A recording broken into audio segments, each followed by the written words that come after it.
Student, welcome back to my YouTube channel pH math. তো আশা করি সবাই ভালো আছো। আজকে আমরা ওপেন সেটের একটা থিওরেম করব। তো চলো, the union of a finite number of open set in R is an open set. মানে যদি ফাইনাইট নাম্বার যদি ওপেন সেট হয়, তাহলে তাদের ইউনিয়ন করলে ওপেন সেট হবে। তো চলো, প্রথমে আমরা ধরে নিচ্ছি let 1, G2, dot dot dot dot GM be a open set. Let আমরা ধরে নিচ্ছি যে জি সমান G1 union G2 union G3। আচ্ছা, এটা তো দেওয়ার দরকার নেই। Union dot dot dot dot union GM। এই লেট আমরা এক্সটা ধরে নিচ্ছি জি এর মধ্যে আছে। দেন আমরা বলতে পারবো যে এক্সটা জি কে এর মধ্যে আছে। এবার জি কে কি, দেখো আমি তোমাদের এই জায়গাটা ভালো করে বুঝিয়ে দিচ্ছি। দেখো, এক্স বিলংস টু জি মানে কি?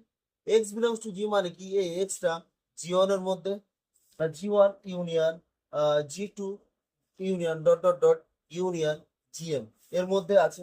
তার মানে কি এক্সটা তোমার G1 এর কাছে, মানে G1 এর মধ্যে আছে, অথবা এক্সট্রা G2 এর মধ্যে আছে, অথবা এক্সট্রা তোমার জিএম জিএম এর মধ্যে আছে, বা এর মাঝে আরো দেখো G3 G4 G5 G6 যতগুলো ওপেন সেট আছে প্রত্যেকের মধ্যে আছে।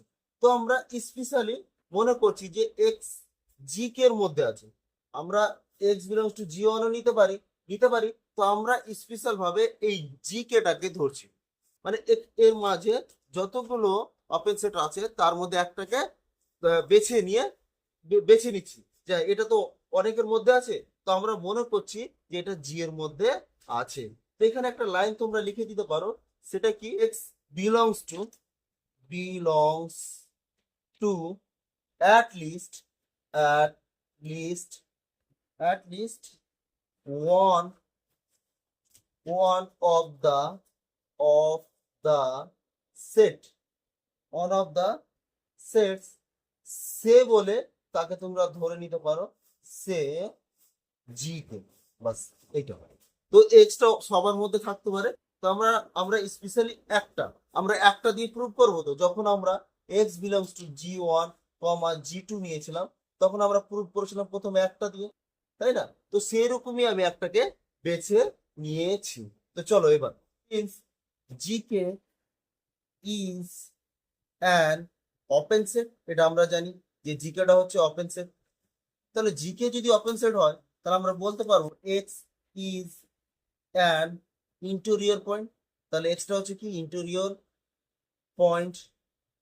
তাহলে এক্স যদি ইন্টেরিয়র পয়েন্ট হয়, তাহলে কি হবে, then then there exist an an NBD NBD of x such that such that কি হবে তাহলে, N of x subset GK.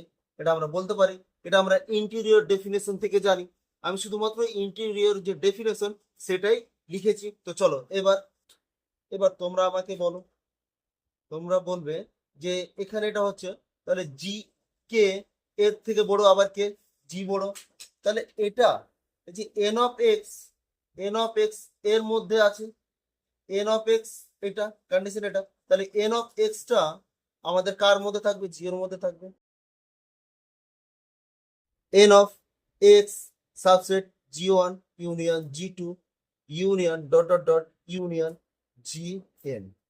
এবার তাহলে দেখো, এই ইউনিয়নের জন্য একটা কিন্তু নেভারক পেয়ে যাচ্ছে। তাহলে এইরকম কন্ডিশন হলে আমরা এটাকে কি বলি, এটাকে আমরা তোমার এক্সটাকে আমরা ইন্টেরিয়র পয়েন্ট বলি। আমরা ইন্টেরিয়র ডেফিনেশন কি ছিল, N of x subset x. তাহলে দেখো, এইটা আর এটা দেখতে একই রকম। তাহলে আমরা বলবো therefore x is an an interior point. তাহলে এক্সটা হয়ে যাচ্ছে আমাদের ইন্টেরিয়র পয়েন্ট। তাহলে since since x is and x is arbitrary arbitrary point, x is arbitrary point, অতএব G is an open set set. তো আশা করি তোমরা বুঝতে পেরেছো।